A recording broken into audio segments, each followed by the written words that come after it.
My name is Hannah Brooks. And for 3 years, every time I got hired somewhere, I was fired within days. Flushed heartbreak. No explanation. No warning. Managers suddenly stopped trusting me. Coworkers watched me like a criminal. Then one employer finally showed me the anonymous email destroying my life. It said, "Do not trust Hannah Brooks. She steals from employers and lies professionally." The sender, my own parents. I sat frozen staring at the screen while my entire world collapsed around me. But what they didn't know was that my grandmother had predicted this exact moment years earlier. And before she died, she secretly prepared something powerful enough to expose every lie they ever told about me. My name is Hannah Brooks. I grew up in Phoenix, Arizona, inside a family where appearances mattered more than truth. Especially to my parents. My father, Richard Brooks, owned a small accounting firm. My mother volunteered constantly at church and charity events. To outsiders, they looked perfect. Respectable, kind, successful. But inside our home, everything revolved around control, especially over me. I was the oldest daughter. Independent, opinionated, and unlike my younger brother Caleb, I questioned things. That made me dangerous in my parents' eyes.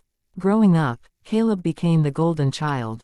Athletic, charming, mom's favorite. Meanwhile, I received criticism for everything. My clothes, my opinions, my career choices. Still, the situation became truly toxic after college. I wanted becoming investigative journalist. Dad hated the idea instantly. Respectable women don't chase scandals. Instead, he demanded I join the family accounting business. When I refused, our relationship collapsed quickly. For the first time in my life, I openly challenged my parents' control. And honestly, people obsessed with control rarely forgive independence. I moved out at 23 with almost no money. Tiny apartment, secondhand furniture, part-time jobs. But despite struggling financially, I finally felt free emotionally. Then strange things started happening. I'd get hired somewhere, then suddenly fired days later. At first I blamed bad luck. One cafe manager accused me of dishonesty. A bookstore owner claimed concerns about my character. An office position vanished mysteriously after orientation. Every situation felt vague and uncomfortable. No evidence, no details, just suspicion. After the fifth job disappeared, panic started consuming me. I questioned everything constantly. Was someone spreading rumors? Did I unknowingly upset people somehow? Meanwhile, my parents acted strangely satisfied every time I lost work. Mom would sigh dramatically, saying, "Maybe this is God pushing you back toward family." Dad constantly repeated, "Independent life clearly isn't working for you." Still, I never imagined the truth could be this cruel. Then came the hotel receptionist job. Finally something stable, good benefits, professional environment. For 2 weeks everything went perfectly. Managers praised me, guests liked me. I started believing my life might finally improve. Then one afternoon my supervisor called me privately into her office. Her face looked deeply uncomfortable. She quietly turned her computer screen toward me. An anonymous email filled the monitor. Subject line, "Warning about employee Hannah Brooks." My chest tightened instantly. The message claimed I stole money from previous jobs, manipulated coworkers, and had serious integrity issues. At the bottom sat dozens of detailed accusations. And attached, a fake police report. I stared at the screen horrified. Then my supervisor softly asked, "Is any of this true?" I burst into tears immediately. Not because I felt guilty. Because I realized someone deliberately destroyed my life.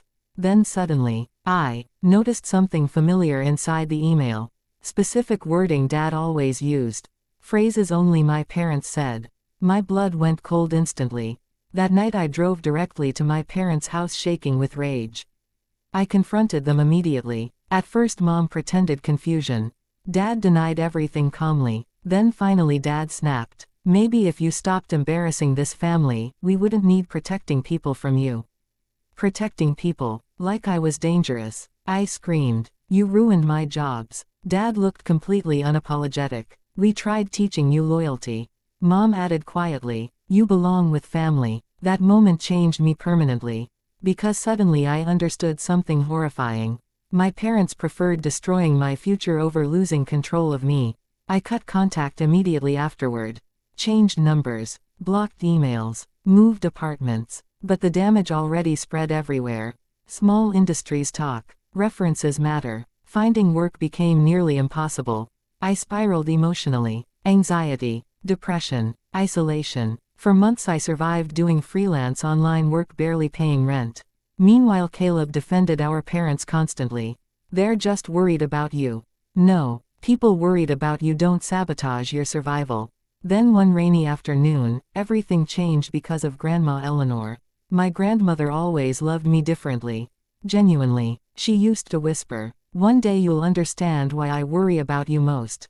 At the time I thought she simply pitied me. But before Grandma died 2 years earlier, she left me a locked wooden box with strict instructions. "Only open this if your parents ever try ruining your life completely." Back then I thought it sounded dramatic. Now, my hands shook opening it.